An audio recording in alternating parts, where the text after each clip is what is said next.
اور اپنی آنکھیں بند کر لی تاکہ رفیق کو لگے کہ میں سو چکی ہوں۔ ہو سکتا ہے وہ مجھے سویا ہوا دیکھ کر مجھے میڈیسن نہ کھلائے اور مجھ پر یوں بے ہوشی طاری ہو۔ میں جاننا چاہتی تھی کہ رفیق رات کو میرے ساتھ کرتا کیا ہے۔ کچھ دیر بعد ہی رفیق کمرے میں آیا، مجھے بیڈ پر سوتا دیکھ کر میرے قریب آیا اور بازو سے مجھے ہلا کر اٹھانے لگا، کہنے لگا اٹھ کر بیٹھو۔ میں نے اپنی آنکھیں کھولی تو رفیق ماتھے پر بل چڑھائے مجھے دیکھ رہا تھا۔ میں نے کہا رفیق مجھے نیند آ رہی ہے، میں سونا چاہتی ہوں اور میری کمر میں بھی درد ہے۔ میری بات سن کر رفیق کہنے لگا یہ بہانے تم میرے سامنے مت بناؤ، میں تمہیں پہلے بھی کہہ چکا ہوں کہ مجھے ہر قیمت پر بچہ چاہیے، چلو اٹھو اور دوا کھاؤ۔ میں اٹھ کر بیٹھ گئی۔ میں نے کہا کہ آخر آپ نے دوائی اپنی الماری میں چھپا کر کیوں رکھی ہے؟ میری باقی دوائیوں کے ساتھ رکھ دے، میں خود کھا لیا کروں گی۔ میری بات سن کر اس نے بڑی حیرت سے مجھے دیکھا تھا، کہنے لگا تم یہ کیسے جانتی ہو کہ میں نے تمہاری دوا کو الماری کے لاکر میں رکھا ہے؟ میں اس کی بات سن کر گھبرائی تھی، مجھے اپنی غلطی کا احساس ہوا، جلد بازی میں شاید میں نے کچھ غلط کہہ دیا تھا۔ میں نے کہا ایسے ہی میں نے سوچا آج دوا میں خود کھا لیتی ہوں۔ میں نے آپ کی الماری کھول کر دیکھی تو کہیں بھی وہ دوائی موجود نہ تھی،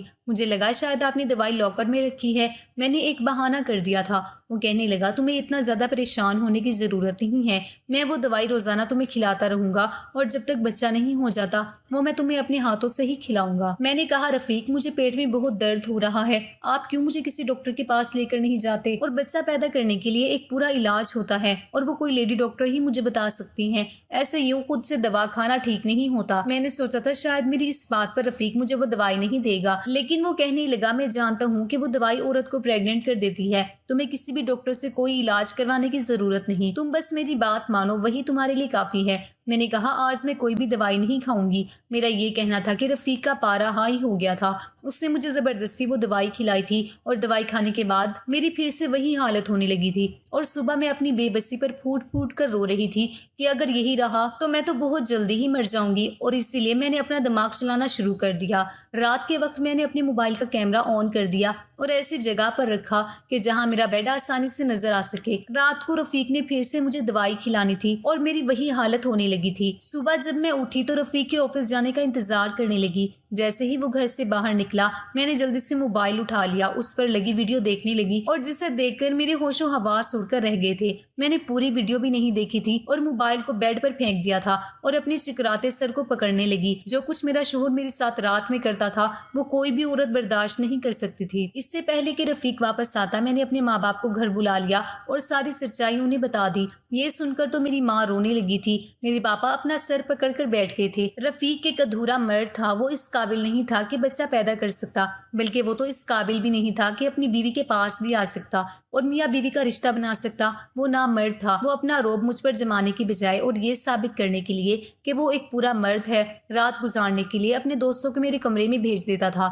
جو میرے ساتھ بے دردی سے سلوک کرتے تھے۔ میرے ماں باپ نے رفیق پر کیس کروا دیا اور مجھے طلاق بھی دلوا دی۔ رفیق پر انویسٹیگیشن کی گئی تو معلوم ہوا کہ پہلے بھی اس کی شادی ہو چکی تھی اور اس کی بیوی نے اسے اسی بات پر طلاق لی تھی کہ وہ نامرد ہے۔ شاید اپنی ہی اس کمی کو چھپانے کے لیے اور اپنی بیوی پر یہ ثابت کرنے کے لیے کہ وہ اولاد پیدا کر سکتا ہے، اس نے میرے ساتھ بہت بڑا ظلم کیا تھا، میری زندگی کو جہنم بنا کر رکھ دیا تھا۔ جب میں لیڈی ڈاکٹر کے پاس گئی تو اس نے مجھے یہی بتایا تھا کہ تمہارے ساتھ ریپ ہو رہا ہے اور کرنے والے ایک سے زیادہ لوگ ہیں۔ یہ بات جھوٹ نہیں تھی، رفیق مجھے پریگننٹ کرنے کے بہانے نیند کی دوائی دیتا تھا تاکہ میرے ساتھ یہ گھٹیا کھیل کھیل سکے اور اپنی انا کو سکون پہنچ سکے، اور اپنی پہلی بیوی پر یہ جتانے کے لیے کہ وہ پورا مرد ہے اس نے میری زندگی برباد کر کے رکھ دی۔ پورا 1 سال لگ گیا تھا مجھے سنبھلنے کے لیے، کیونکہ جو درد اور تکلیف رفیق نے مجھے 1 مہینے میں دی تھی وہ بہت دردناک تھی۔ پھر میرے ماں باپ نے میرے لیے دوسرا رشتہ دیکھا تھا، اس بار بھری پوری فیملی تھی۔ ہاں لڑکا شادی شدہ تھا لیکن اس کے پہلے سے ایک بچی بھی تھی،